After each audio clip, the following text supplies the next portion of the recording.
The New York Giants, they are right now sitting at one of the records that people would be sort of dumbfounded to believe, 5-10, and they are vying for that last spot in the NFC playoffs. It's a 3-team race, and it's going to be interesting seeing that the Sunday night game and the two biggest games are going to be a bunch of under 500 teams fighting for a playoff spot. And here with me to talk about the Giants is someone who's been on this show before, who's been on a full-fledged podcast. It is Vinny Varadarajan. A lot of you guys know the all-time winningest player in Sports Jeopardy history.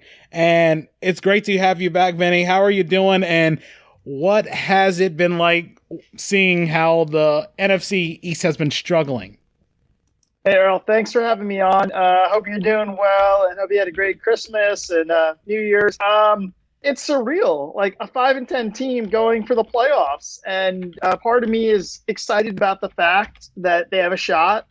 Part of me is also like, oh my God, this is a terrible decision, because if they go to the playoffs, they will think that what they're doing right now with the GM is in the right direction. And I think if you poll most Giants fans, I think the biggest problem that they have with the team right now is a direction under Dave Gettleman. And so does a potential playoff berth guarantee that Gettleman stays another year and has another draft and does it again? Because I think all Giants fans are pleasantly surprised at Joe Judge. I think most people were like, who is Joe Judge? And another Belichick assistant, how many of them actually succeed in the NFL? And to everyone's credit, like, he's had the team playing hard. Even in their early losses this year, they were competitive. A touchdown or 10 points less. They were in every game except for the last 3 games. It's been a pretty bad slide, but also Daniel Jones is hurt. So that's another thing especially with Dwayne Haskins. I think Daniel Jones and Dwayne Haskins are kind of joined by the hip based on the decision a couple of years ago for the Giants to draft Jones over Haskins. How long have you been a Giants fan, and really what drew you to them? I probably started watching football a little bit later on. I think I was like maybe 13 when I started watching football regularly. I think before I would just like wait for football to end so I could watch Futurama at 7 o'clock. But my dad was a Giants fan, so I watched a lot of the Giants games. So I knew about Michael Strahan a little bit, maybe more from the Chunky Soup commercials than anything else. And I do remember the beatdown, the 41 donut game over the Vikings in the NFC Championship game. But I really started following them in 2002 when they drafted Jeremy Shockey. They had Kerry Collins as their quarterback. Tiki Barber was getting really good. Still had the fumbling problem. It was like the last time they made the playoffs under Jim Vossel. So I vividly remember the loss to San Francisco, where they blew like a 20-point lead, something like that, and they lost because of a busted snap. Because the long snapper who had a 20-year great career, Trey Junkin, look him up one day. He had like a very good 20-year career, which means nobody knew who he was, because a long snapper is usually infamous, not like known in a good way. He came out of retirement for that one playoff game because they were out of long snappers, and he messed up 2 snaps, including the final snap for a game-winning field goal. Giants were supposed to get pass interference on that, but the refs didn't see that, and so instead of getting a re-kick, they lost the game, and that was like the final game with, I guess, 49ers with T.O. and Steve Mariucci. So it goes back to 2002. So luckily, I got to see the whole Eli Manning era, exit Tiki, enter Ahmad Bradshaw, enter Brandon Jacobs, that whole beast of Giants football. And Giants DNA has always been power running, control the clock, great defense. And so it went from Michael Strahan to Osi Umenyiora to Justin Tuck to Jason Pierre-Paul. So yeah, it had some pretty good years. So I guess for a Giants fan, it's not bad to have 2 Super Bowls, last 15 years. It's funny, you're talking about the power running. I always think of those old days, Rodney Hampton, Dave Meggett, of course, Phil Simms at the tail end before the Dave Brown the Dave Brown era. Ugh. A lot of Giants fans also aren't really fans of Daniel Jones. Initially, I wasn't either, just basically because the last time the Giants drafted a quarterback from Duke, it was a disaster, and that was the Dave Brown era. But yeah, the Giants DNA, I love that it really hasn't changed too much. And yeah, they've had some like strong arm passers, but they still rely a lot on the ground and pound, and they've had a great run. And it's good that they've gotten back to that strength. The defense has really come alive. They've had some good acquisitions recently. I think Blake Martinez was a recent sign. I think James Bradbury was too. So they're getting there on the defensive side. But I think as the season's gone by, the defense has just become fatigued because they're just out there way too much because the offense isn't there to support. And part of it is Saquon Barkley being lost for the year. Part of it is Daniel Jones getting injured. I mean, Colt McCoy, it's a lot to ask a backup quarterback to step up, but this is the NFC East. Everyone has a backup quarterback playing meaningful football this year. this is just insane. Like I think this will be the first time like a season ends and like an entire division has backup quarterbacks finishing up. Like, you got Dalton in Dallas, you've got Jalen Hurts, probably the new starter in Philly. I don't know. Is Alex Smith, did he count as the backup technically? Because the season started with what, Allen or Haskins? Yeah, I think he has to be. Yeah, Haskins was a starter, and the thing about it is that Smith was pretty much a scratch for first 6 weeks or so. It was Haskins and Allen, then Haskins got benched, and Allen was playing, and I think that Rivera was trying to bide his time with Smith before making sure he was safe. It's funny. The only reason I thought that Smith would be okay was the game he came back was against the Rams, and I think maybe it was the third or fourth play. Aaron Donald just pancaked him. And, it invokes obviously the injury to him a couple of years ago, but it reminded me so much of Lawrence Taylor on Joe Theismann, in 85. And I think even the announcers and Ron Rivera, everyone was for a few seconds after the sack, everyone just was motionless. Everyone's like, oh my God, please get up. And then Alex Smith got up. And I think that was the best thing that happened to Alex Smith, at least in game, is that he just got sacked by the defensive player of the year or, one of the best defensive players, in the league, Aaron Donald. And it kind of showed that he really is back. Because I think that's what it took for a lot of Washington fans to be like, hey, Alex Smith is back. And, the game he played against Pittsburgh was flawless. He even stole 3 points by stealing the kicking ball. I think it's shown that Alex Smith is back. But that's the thing, too. As a Giants fan, as much as I want to see him in the playoffs, I think it's just not the year for them. I just think that they have no chance in the other rounds. Not to mention, I would think it would be great to see Washington, after everything that happened with Ron Rivera, obviously, with just in the last week with Haskins, and of course, Alex Smith, if he can make a start. And I would think that Washington has a better chance of all the three teams. Probably Washington has the best chance against Tampa Bay, just because Chase Young is amazing. He is definitely the rookie of the year defensively, and he's going to be there for years to come. And to have him line up against the offensive line and Brady would be in for a long day. But that's way far back. But I think with Giants fans, it's split down the middle. You're going to have your camp that's fine with going into a winning and then hopefully getting in because Washington loses. But I think the other camp is just, I don't know if it'll really help them because it'll be like a mirage. They'll think that they're okay when there are definitely areas to go through. But it's a toss-up. What were the expectations coming into the season? I assume that if you were told that 5 wins under a first-year head coach, amazing! Great. And your star running back was lost from the second game onwards. Yeah, I would buy this in a heartbeat. I think it's been great. I think they showed a lot of poise. And I think the best win of the season was when they won on the road with Colt McCoy as their starting quarterback. They beat Seattle in Seattle, which they haven't had a good time with, and they dominated. They played error-free football, and they played hard. And I think a lot of Giants fans in the first month knew that they're playing hard for Joe Judge. Giants fans can look just across the parking lot to the Jets with Adam Gase. And notwithstanding the last 2 games, but they kind of gave up a long time ago. The Giants are playing hard, and fans really respect that. And I'm sure if fans were at the stadium, they would be cheering. They'd be booing at some point, but they'd also be cheering because Giants fans know when a team is on the rise, and they are on the rise. It's just, I just feel like they're better served by getting a higher draft pick than they are, sneaking into playoffs because the division's so bad. And yeah, you're hosting a playoff game, but I don't know. I just think that a 6-10 team, that's just, Yeah, seeing worst case scenario happens for Washington and Dallas, and best case happens for the Giants, a 6-10 team will be the worst team in the Super Bowl era ever to make the playoffs. But, weirder things have occurred. Yeah, the Giants, their late owner, Wellington Mara, when they won the NFC Championship in 2000, they beat the Vikings 41-0, 41-0.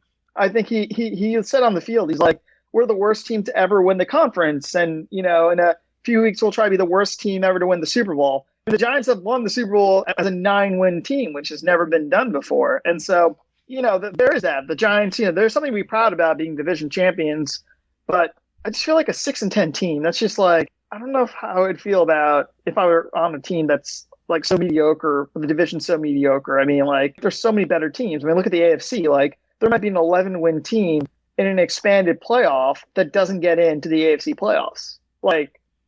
And then here you have a team that's won almost half as many games hosting a playoff game. Like, I think the NFL has a great setup with the one exception of I think like whoever has the better record in like the wild card matchup, even if it's the wild card team versus a division winner, they should host the game. That's one thing I want to change. But anyway, the Giants have to play hard against the Cowboys because Dallas has their mojo going. They played so well the last few weeks. They've gotten back together. And they've been through a lot of hardship too. Their strength and conditioning coach passed away suddenly about a month ago. And he used to coach for the Giants too. And so they're playing very hard. And they lost Dak, and Andy's gone through COVID, and he is now playing as best as he is. And he's playing for a contract next year with some other team too. So even as the Giants fan, I don't even think the Giants are the favorite against the Cowboys. So they got to obviously win, but it doesn't matter in the end unless, if Washington loses. So the Giants, the Giants are going to play hard because it's a division rival in Dallas. And as the Jets proved, no one's going to tank on the outside. Like, the men on the field are going to play their butts off because they may not be part of the team next year. They're auditioning for their next job. And so the Giants will play hard against the Cowboys, and I'll be happy with that result, whatever happens. Was there a point you felt optimistic about the Giants' chances winning the division and making the playoffs? Definitely the Seattle game. I think the Seattle win put them like 5-7, and I think they had a bye week. And so they're 5-7. They had the tiebreaker against Washington, and sports talk radio was getting slow, and everyone was like, start spreading the news, New York, New York. I think that also reasonably, like, most people believe that they had a horrendous road trip ahead where they played the Cardinals, they played the Browns, they played the Ravens, and I think they got beat by all of them, and then they played Seattle. So Seattle was like the one team, like, they had to win one of those games to stay relevant. They ended up doing that. So that was like the high point of the season. If they do I don't know if NFL Film still does those like team yearbooks, but like that would be the high point. But now they have to play Dallas, and Dallas is a much better team than when the Giants played Dallas at the beginning. Because I think the Giants played Dallas when Dak Prescott got hurt. I think that was the game. So much has changed with that team, and they're now playing to the strengths of Andy Dalton. So I think the Giants, after Seattle, maybe it was too high of an expectation, but I think all the Giants fans were proud that they were playing hard. I think that without a doubt, you can say that. I mean, they're just not a good team, and that's why I just don't think they shouldn't be in the playoffs, because they're not a good team. But that's not to say they didn't try hard, and they're working towards that goal. At what point did you feel this team is not making the playoffs? Honestly, I think like the next week, I think Joe Judge made one lapse in judgment, I think. No pun intended. He started Daniel Jones when he was still hurt instead of Colt McCoy during a game. And I think that set the Giants back a little bit.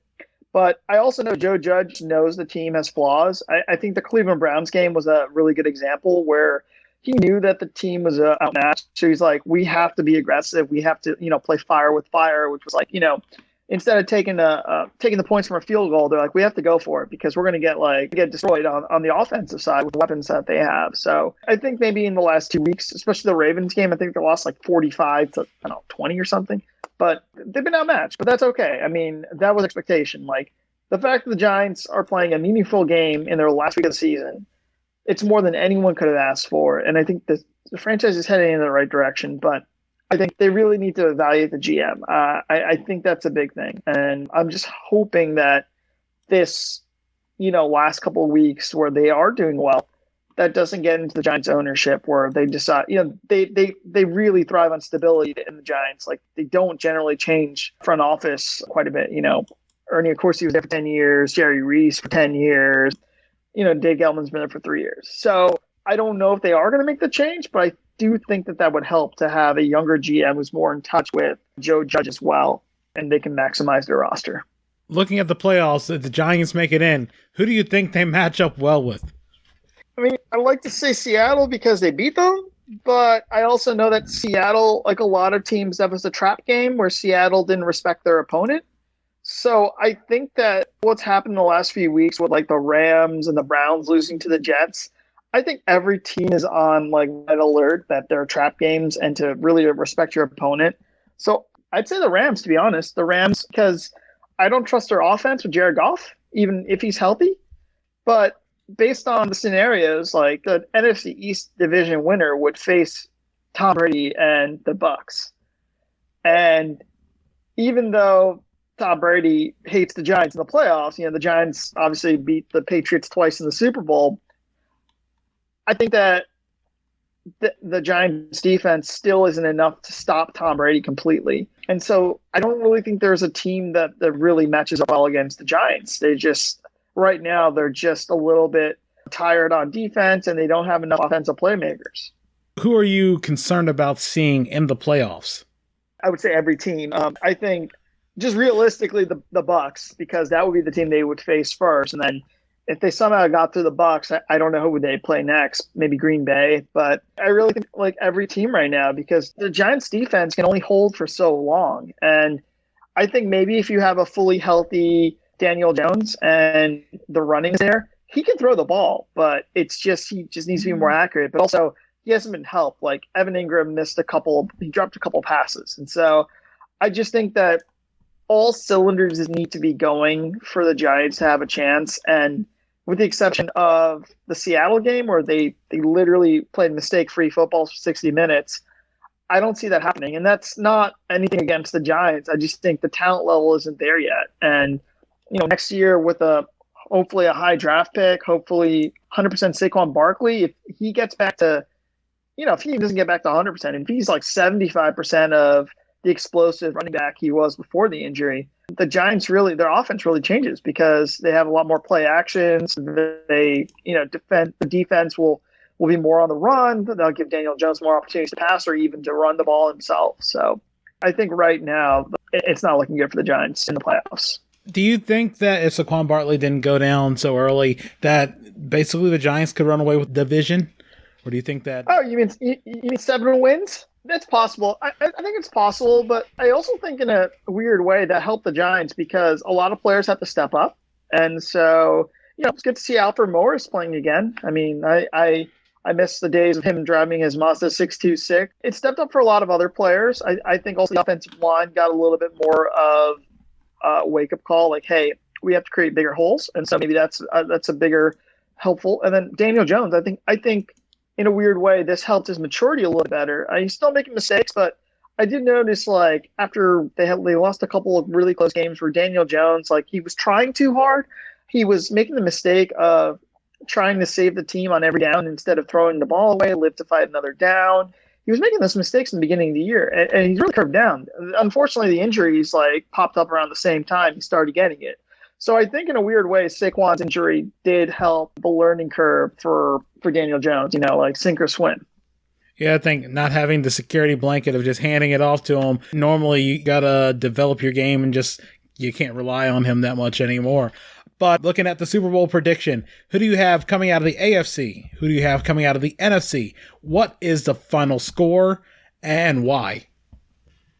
Okay, first of all, I really think they need to put the AFC and NFC logos back on the Super Bowl end zones. I noticed they've gotten away with it, so they need to go back to tradition, have the A and the N on the end zones.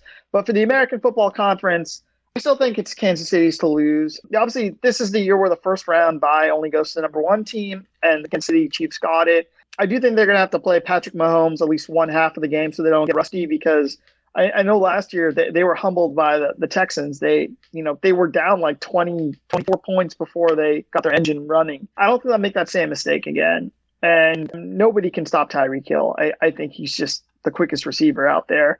If they stay healthy, it's theirs to lose. And I don't think any team in the AFC, Buffalo maybe, but Josh Allen has to prove he has some demons he has to fight because I think he was the worst quarterback I ever saw in a playoff game was Josh Allen in last year against Texans. He made Neil O'Donnell look like Joe Montana. I don't know if you get the reference, but he was that bad. So Josh Allen has a lot to prove, but they would be the one team I think could match up with Kansas City, but you never know. I mean, this is 2020. It could be the Browns. Who knows? But I put my money on Kansas City. The NFC, I'm praying for a Packers versus Saints NFC Championship game because I would love to see one of those two quarterbacks, Breeze and Rodgers, get back to the big show.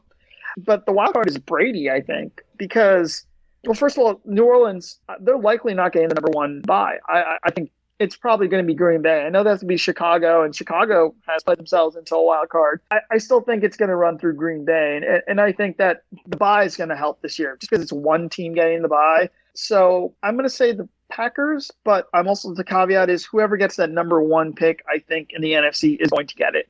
And I think as good as Tom Brady is, and I never count Tom Brady out until the clock strikes 000, I don't know if it's enough to win 3 games on the road. Because Tom Brady, if you look at all his success in New England, he's always had the first round bye in the Super Bowl years. Very rarely did he have to play a wild card game. If he did, he never played on the road starting the playoffs. So maybe with COVID, it doesn't make much of a difference, but, a warm weather team playing in cold weather, Tampa Bay is in New England. So I'm going to go with the Chiefs and the Packers because I love offense, 45-38 Chiefs. Do you think COVID plays a little havoc in the playoffs? Somebody acts reckless and gets their whole team in protocol and changes the outcome of a game? I do, but I also think that in a weird way, Dwayne Haskins' situation has really resonated with teams. I'm sure every team sends a memo being like, "Don't be like Dwayne. Like, go to a virtual strip club. Don't go to a strip club."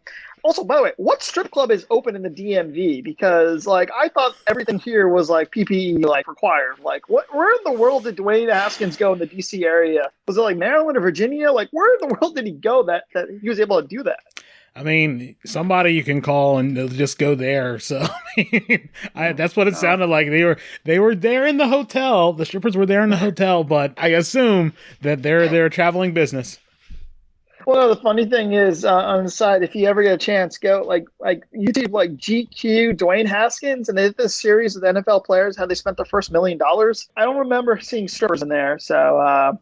He did save most of his money, though, which is good for him. But I think that experience has probably put it really made the importance of just going into a bubble, locked up in a hotel, so be it, and get it done. But I think the Super Bowl's in Tampa Bay this year, so I don't know if the players are going to have, they might even just do it to the point where, the players just arrive, a day or two before. They may not even do the whole media week and that whole experience just for that reason, to avoid the contact and things like that. But yeah, COVID's going to play a big role. People on the practice squad, and what happened with Denver this year where they had no quarterbacks and the Browns had no receivers. So I think a lot of teams have in the playoffs too have been through COVID, like the Steelers, the Ravens, etc. So I think every team is battle tested, but they'll be ready. But going back to what I think helps the Giants next year too is with a lot of teams, there were quite a few players who opted out this year.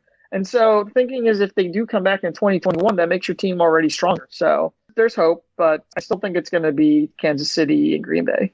Has there been no bigger city that's been hit by tourism business than Tampa Bay? You lost WrestleMania, you're losing basically people in the Super Bowl, and you lost out a chance to have something in the World Series. I mean, who else could have a bigger loss than that? Maybe LA, but I don't know.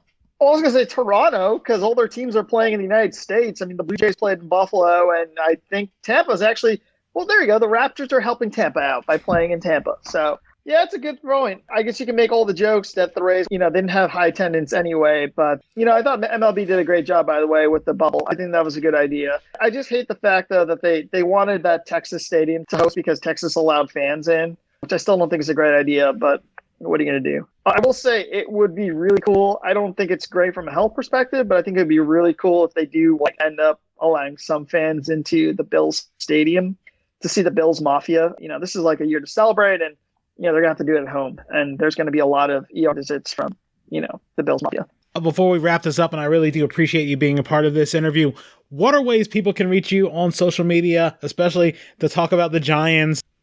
Yeah, no problem. I'm not as good as I used to be on Twitter, but I am Exit130 on Twitter. Also on Instagram, VO9. So, but yeah, I mean, Twitter's probably easier because Exit130 is easier to say. But yeah, I'm trying to get back into Twitter. I think it's kind of let go. But I appreciate you having me on your show, Earl. It's been fun to listen to your podcast. I'm really happy for you. I know 2020 has been mostly a down year for everybody, but I hope you've had some happiness come this way. We need a little bit of a light in a year of darkness. So I'm hoping good things for you in 2021, Earl. Honestly, I'm hoping for Washington to win the NFC East. So, I think it would be nice. I think everybody would be. Yeah, no, it's going to be fun. I mean, look, it's a distraction this year for the playoffs. I'm looking for distractions. I'd like to watch the playoffs. I can't wait to watch the Nickelodeon version of the NFL playoff game that CBS is doing. So I want to see Slime or something like that thrown on a player. So there's not much to look forward to, but at least there's some stuff. We get 3 wild card games on like a Saturday and Sunday, so it was funny when I saw that and everybody talking about Nickelodeon hosting an NFL game. I'm thinking, hopefully that joke about Dave Chappelle showing up on Animal Planet really comes true, because that would pretty much make the rest of this disastrous year. Let's hope it works out.